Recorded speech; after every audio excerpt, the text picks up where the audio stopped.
हाय दोस्तों, good evening, आदाब, सत श्री अकाल और नमस्कार। दोस्तों, मैं आपका चाहता दोस्त मास्टर मुख्तियार सिंह करनावल, अलवर, राजस्थान। दोस्तों, आप जानते हैं कि बैसाखी आ गई है और बैसाखी का मेला पंजाब में शुरू हो चुका है और मेला भी लगभग 7 दिन का रहता है। बैसाखी से 6 दिन पहले स्टार्ट हो जाता है। और सबसे पहले तो मैं जितने भी हमारे पंजाबी भाई हैं, मैं उनको बहुत ही बधाई दूंगा कि बैसाखी का पर्व है। एक तरह से आपको उसकी लाख लाख बधाई हो और आप इसको हर्षोल्लास के साथ और मनाएं और मेरी शुभकामनाएं आपके साथ हैं। दोस्तों, कुछ और बातें भी मैं साझा करना चाहूँगा। पहली बात तो ये कि अमूमन जो बैसाखी है वो अपनी आती है 13 अप्रैल को, लेकिन इस बार बैसाखी का पर्व जो है वो 14 अप्रैल को है, जो नानक शाही सम्मत है 558। उसका चैत्र मास से वो शुरू हो जाता है। चैत्र और बैसाख ये दूसरा महीना है, तो ये इस बार 13 अप्रैल को ना होकर 14 अप्रैल को है। तो एक तो समस्या ये आ रही है कि बहुत सारे हमारे पंजाबी भाइयों को थोड़ा जानकारी ना होने की वजह से वो 13 अप्रैल को समझकर जा रहे हैं। जाने को तो आप पहले भी जा सकते हैं, 2-4-5 दिन पहले भी जा सकते हैं, वो दैट इज़ नो इश्यू, वो कोई बहुत बड़ा इश्यू नहीं है। आप आज शाम को भी जा सकते हैं, बहुत सारे लोग आज सुबह गए हैं और बहुत सारे लोग कल भी जाएंगे। 14 अप्रैल तक बैसाखी है और 15 अप्रैल का भी वहाँ जो घोड़ों की दौड़ रहती है वो 15 अप्रैल तक रहेगा। तो आपको बैसाखी की बधाइयों के साथ मैं थोड़ा हिदायतें देना चाहूँगा, क्योंकि मैं करीब करीब 3-4 बार बैसाखी के मेले में जा चुका हूँ। तो मैंने वहाँ पर जो महसूस किया है मैं उसके विषय में बताना चाहूँगा, ताकि हम सावधान हो जाएं। उसमें एक तो ये है कि भीड़ बहुत ज़्यादा है। जो नए साथी जुड़े हैं, जो हमारे पंजाबी भाई नहीं हैं, उनको मैं बता दूं कि बैसाखी जो ये लगती है, ये पंजाब का एक शहर है तलवंडी। तलवंडी शहर में लगती है और तलवंडी जो शहर है, इसको यदि हम अलवर से जाते हैं तो इसको जो नियरेस्ट, जो सबसे पास रेलवे स्टेशन है वो है रामा। वैसे उसको पंजाबी में रामा मंडी बोलते हैं। जब भी हमें टिकट लेनी होती है तो हम रामा मंडी के नाम से टिकट लेते हैं। और यदि आप उसको सर्च करेंगे where is my train app पर, तो आपको रामा RAMAN ये लिखना पड़ेगा, जैसे अलवर टू रामा। तो रामा इंग्लिश में जब आप पढ़ेंगे तो RAMAN, वो रमन दिखाई देगा, लेकिन वो रमन नहीं है, एक्चुअली वो रामा है। तो आपको जो टिकट है वो रामा या रामा मंडी की लेनी होती है। रामा स्टेशन पर जैसे ही आप उतरते हैं तो सामने गुरु के लंगर और गुरु की चाय, गुरु के नाश्ते आपको मिलते हैं। आप खाना यहाँ से नहीं लेकर जाएं, वो आपको वहाँ वाहेगुरु की सेवा आपको मिलती है। सेवादार बहुत हैं। वहाँ से फिर करीब कोई है किलोमीटर, मुझे एग्जैक्ट तो याद नहीं है, लेकिन मे बी कोई 8-10 किलोमीटर दूर है। तो बसेज और ऑटो खूब जाते हैं हर 10-10 मिनट में। लेकिन ये ध्यान देना कि जिस तरह से अलवर में भरतरी का मेला लगता है, तो जिस दिन मेला अपने चरम सीमा पर होता है तो वो जो व्हीकल्स होते हैं उनको 2-3 किलोमीटर पहले ही रोक देते हैं। ठीक इसी प्रकार तलवंडी में भी है। 13 और 14 जो अप्रैल है वो अंदर एंट्री बंद हो जाएगी, तो बसेज और ऑटो जो हैं आपको करीब करीब 2 या 3 किलोमीटर पहले उतार देंगे, तो आपको 2-3 किलोमीटर पैदल चलना पड़ेगा। एक तो इसका ध्यान रखें। जहाँ पर आपको उतारते हैं व्हीकल्स, वहाँ पर पब्लिक टॉयलेट्स, शौचालय और नहाने धोने का सब कुछ सिस्टम उन्होंने कर रखा होता है। तो वहाँ आप उतर के अपना आराम से फ्रेश होके अपना एकदम अपनी चीज़ों को देख के सही तरीके से पैक करके आप आगे के लिए निकलते हैं। लेकिन उसमें मैं सावधानियाँ ये बताना चाहूँगा कि आप अपने मोबाइल का विशेष ध्यान रखेंगे और अपने बटुए का विशेष ध्यान रखेंगे। ये 2 चीज़ें बहुत अहम हैं, क्योंकि यदि आप इनको घर से लेकर जा रहे हैं तो कोई गारंटी नहीं है, देयर इज़ नो गारंटी कि आपके साथ आपका मोबाइल और आपका बटुआ वापस आ पाएंगे। और इसके साथ साथ बच्चों का भी आपको बहुत ध्यान रखना होता है। तो सावधानियाँ क्या हैं? यदि आपके साथ बच्चे हैं, थोड़े बड़े हैं, 7वीं 8वीं 9वीं में पढ़ते हैं, तो आप बच्चों की जेब में एक आपके फ़ोन नंबर की पर्ची ज़रूर डालें आप, क्योंकि इतनी ज़बरदस्त भीड़ होती है, इतनी ज़बरदस्त धक्का मुक्की होती है। मैं 3-4 बार लगातार जा रहा हूँ कि कई बार बच्चे गुम हो जाते हैं, हाथ से छूट जाते हैं। बड़े भी आपस में बिछड़ जाते हैं, जो जुट में जाते हैं, जो एक साथ जाते हैं, वो कई बार बिछड़ जाते हैं। अब इस भरोसे मत रहना कि हम उनको फ़ोन कर लेंगे। ज़्यादातर फ़ोन वहाँ स्विच ऑफ हो जाते हैं, क्योंकि चार्जिंग का कोई सिस्टम ही नहीं है वहाँ।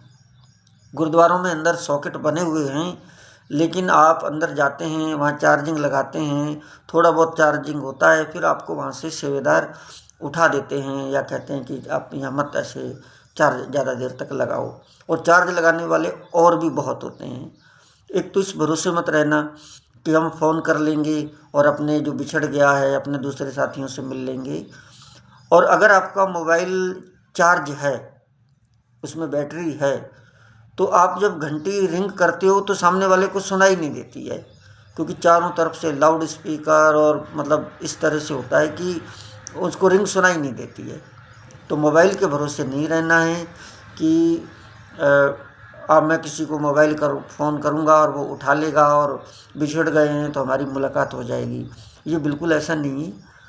दूसरी बात, मोबाइल का ये तो ध्यान रखना ही है कि हमारे मोबाइल जो है पूरी तरह से घर से ही और ट्रेन में चार्ज होने चाहिए। अगली बात यह है कि जो बच्चे हैं उनको जेब में पर्ची आपके एड्रेस की आपने डालनी ही है।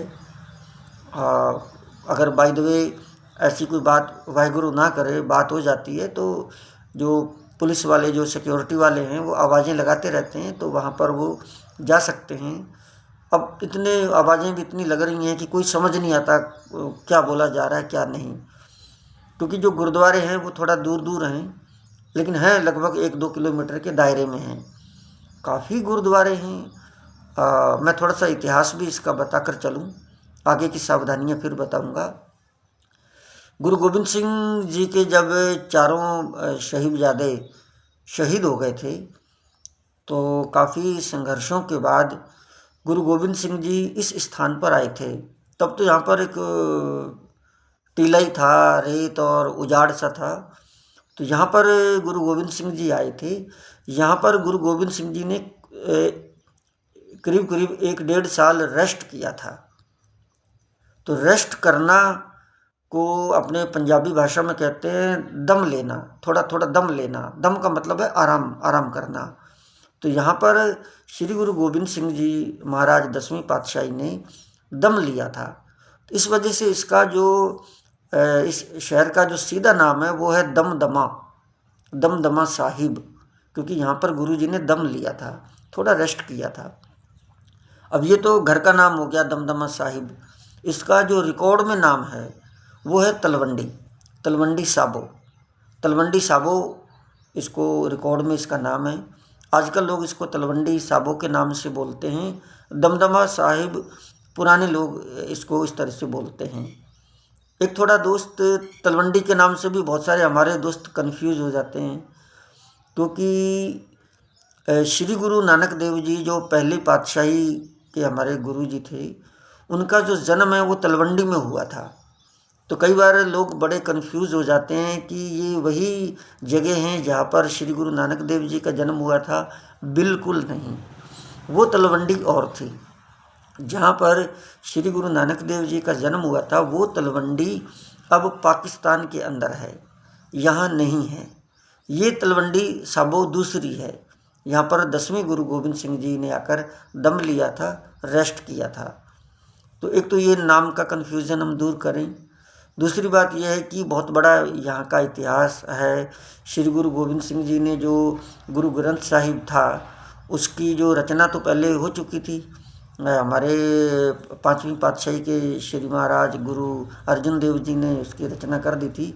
यहाँ पर गुरु गोविंद सिंह जी ने उसमें कुछ और वाणियाँ ऐड करी थी। श्री गुरु गोविंद सिंह जी के जो पिताजी हैं गुरु तेग बहादुर जी, उनकी वाणियों को ऐड किया और बहुत सारी वाणियों को उन्होंने ऐड किया।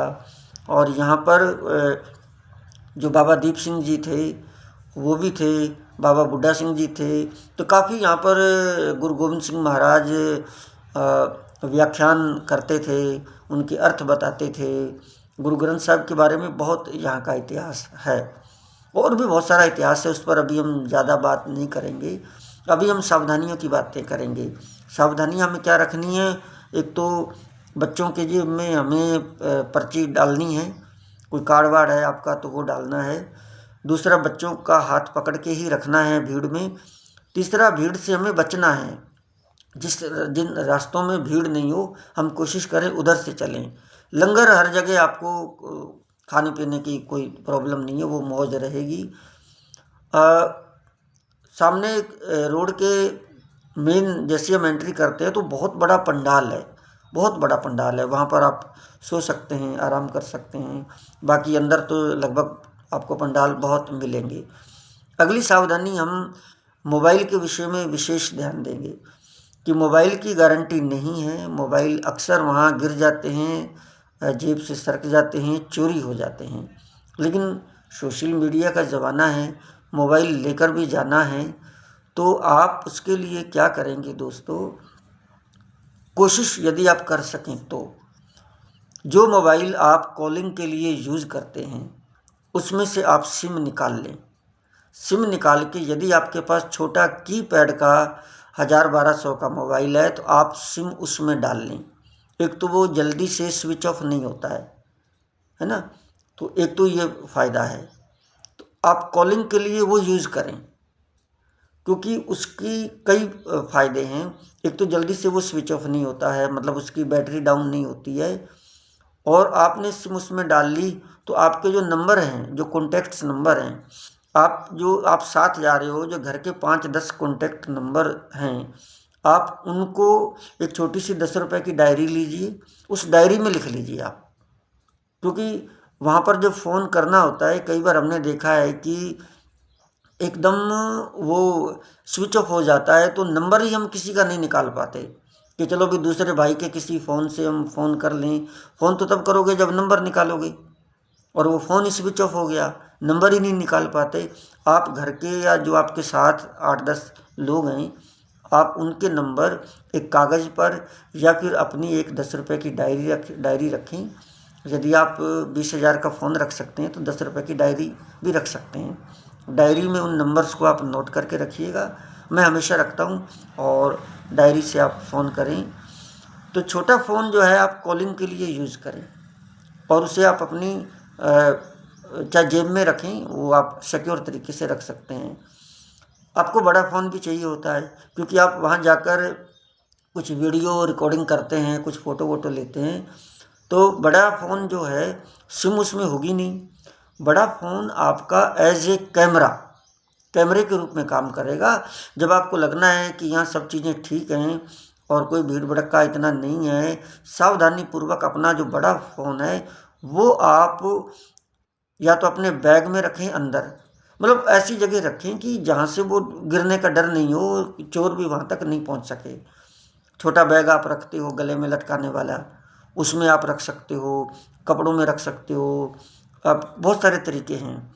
आप सेफ तरीके से बड़े फ़ोन को रखें, उसको तभी बाहर निकालें जब आपको कोई फ़ोटो शूट करने होते हैं, और करने के बाद तुरंत उसको वापस वहीं पर आप रख दें। बार बार उसको फ़ोन को आप बाहर नहीं निकालें, क्योंकि एज ए कैमरा ही यूज़ करना है, और कोई अर्जेंट कुछ देखना होगा तो ही यूज़ करना है। और इस तरह से आप मोबाइल का ध्यान रखें। और बड़ा जो फ़ोन है आप कोशिश करें, यदि उसमें आपका कार्ड है, मेमोरी कार्ड, उसको निकाल लें, उसको घर पे ही रख जाएं आप।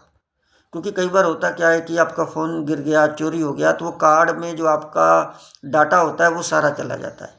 तो कार्ड को, चिप है जो है, मेमोरी कार्ड है, उसको आप घर पे रख जाएं, उसको कोशिश करें साथ नहीं ले जाएं। और फ़ोन की मेमोरी जो है वो यूज़ करें, या फिर कोई और ब्लैंक जो नया कार्ड है आप वो रख सकते हैं, क्योंकि आप जाओगे तो शूट करोगे, ये पक्की बात है। सोशल मीडिया का ज़माना है। लेकिन एक चीज़ और है जो कई बार मैंने भी गलती की है, गुरुद्वारे के अंदर बिल्कुल आपको सेल्फी लेना, वीडियो बनाना अलाउ नहीं है। एक आध फ़ोटो आप ले लेते हो, अदरवाइज फ़ोटो भी अलाउ नहीं है, और वीडियोज़ तो अलाउ वो भी नहीं है, और सेल्फी बिल्कुल अलाउ नहीं है। मैं मेलों में भी जाता रहा हूँ, बैसाखी के मेले पंजाब में भी, अभी महाराष्ट्र हजूर साहब भी मैं गया, और भी जगह पर हम जाते रहते हैं, दिल्ली शीशगंज गुरुद्वारा अभी हम गए थे। तो जो सेल्फ़ी, जो नए लोग हैं, जो नए बच्चे हैं, उन्हें नहीं पता, वो सेल्फ़ी ले लेते हैं। और सबसे बड़ी बात यह है कि गुरुद्वारे के अंदर भी सेल्फ़ी बंद है, और जो दरबार साहिब है, जो गुरु ग्रंथ साहिब है, उसके सामने कभी सेल्फ़ी मत लेना। एक बार मेरे साथ ऐसा हो गया था, मैं तो बड़ी मुश्किल से बचा था। तो जो सेवेदार हैं वो आपके साथ मार पिटाई भी कर सकते हैं, आपके मोबाइल को भी फेंक सकते हैं, तोड़ सकते हैं।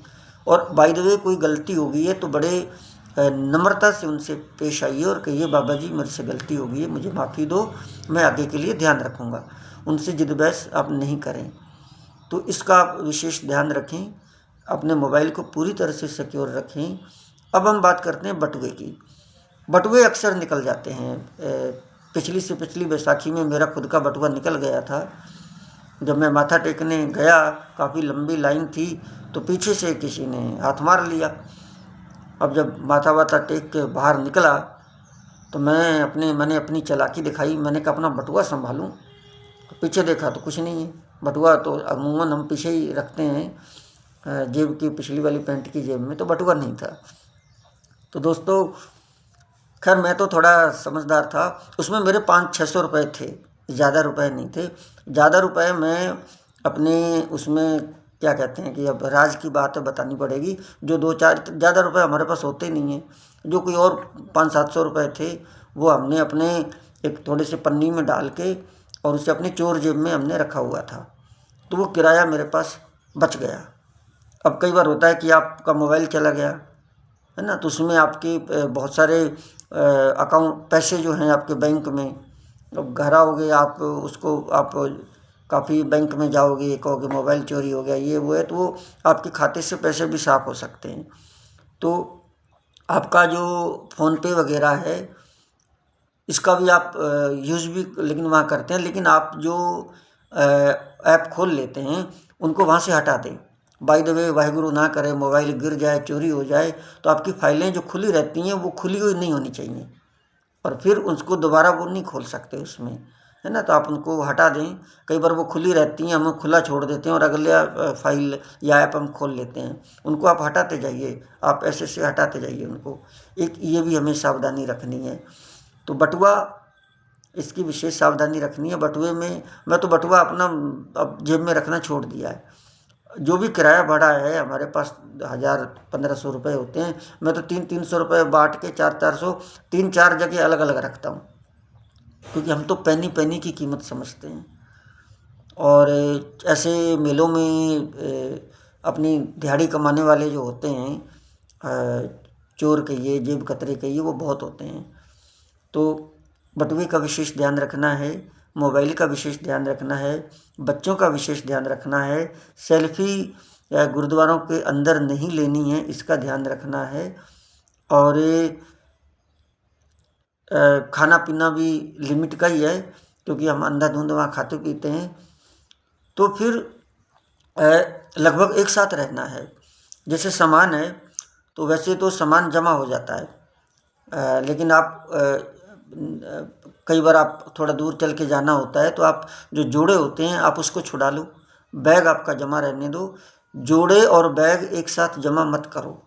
मैं तो ये कहूँगा कि चप्पलें जो हैं, जोड़े हैं, यदि आप 5-7 लोग हो तो आप क्या करें, वो चप्पलें जो हैं उनको आप अलग जमा करें और गठड़ी को अलग जमा करें। वैसे गठड़ी घर अलग हैं और जोड़े घर अलग भी बने हुए हैं।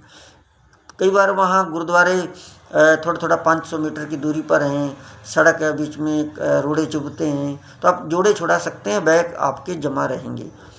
और रात को सोने के लिए आप बैग छुड़ाते हैं तो बैग को अपने तकिए के नीचे रखें, इस तरह से कस के रखें। और भी ऐसे बहुत सारी सावधानियां हैं। और सिर पर कपड़ा आपको बांधना है और कोई किसी से लड़ाई झगड़ा नहीं, कोई कुछ नहीं। सुरक्षित जाएं, सुरक्षित वापस आएं, मेले का आनंद लें, तसल्लीपूर्वक देखें। इतिहास लिखा हुआ है इंग्लिश में भी, हिंदी में भी, पंजाबी में भी, यहाँ गुरुजी आए, यहाँ गुरुजी आए, वो बहुत इतिहास है। किसी और दिन हम एक वीडियो बनाएंगे जो दमदमा साहिब या तलवंडी साहिब है उसका इतिहास बनाएंगे। भटिंडा ज़िला, जिसको हिंदी में भटिंडा बोलते हैं और पंजाबी में बठिंडा बोलते हैं, पहले तो उसी में था तलवंडी, अब पास में मानसा ज़िला है। मैं कंफर्म नहीं हूँ कि इस वक्त बठिंडा में है या मानसा में है, लेकिन जाने का वही तरीका है। रमा मंडी रेलवे स्टेशन पर हम उतरते हैं, वहाँ से जाते हैं। और बस से तो आप सीधा तलवंडी के लिए बसेज बहुत जाती हैं। सिरसा पास में है ना, तो सरदूलगढ़, मानसा, बहुत सारे शहर पास में हैं।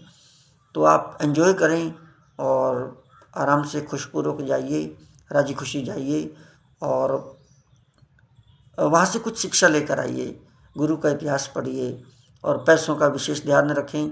खरीदारी भी उस हिसाब से करें कि किराया होना चाहिए। कई बार लोग इतना खरीद लेते हैं, कहते हैं कि सब जाने के लिए किराया ही नहीं है, फिर इधर उधर देखते हैं। तो ये सारी चीज़ों का आप ध्यान रखेंगे। और ये खाना वाना साथ मत ले जाना, कभी ऐसा नहीं हो कि तरी निकलती फिरे आपके बैग में, क्योंकि वाहिगुरु की दया से गुरु का लंगर बहुत है, आते वक्त भी लंगर वहाँ स्टेशन पर बहुत मिलता है। तो आज के लिए इतना ही। एक बार फिर से मेरे सभी फॉलोवर्स, मेरे सभी भाई बहनों, सभी दोस्तों को बैसाखी के पर्व की लाख लाख बधाई हो। और आज के लिए इतना ही। आप सभी जुड़े, थैंक यू सो मच।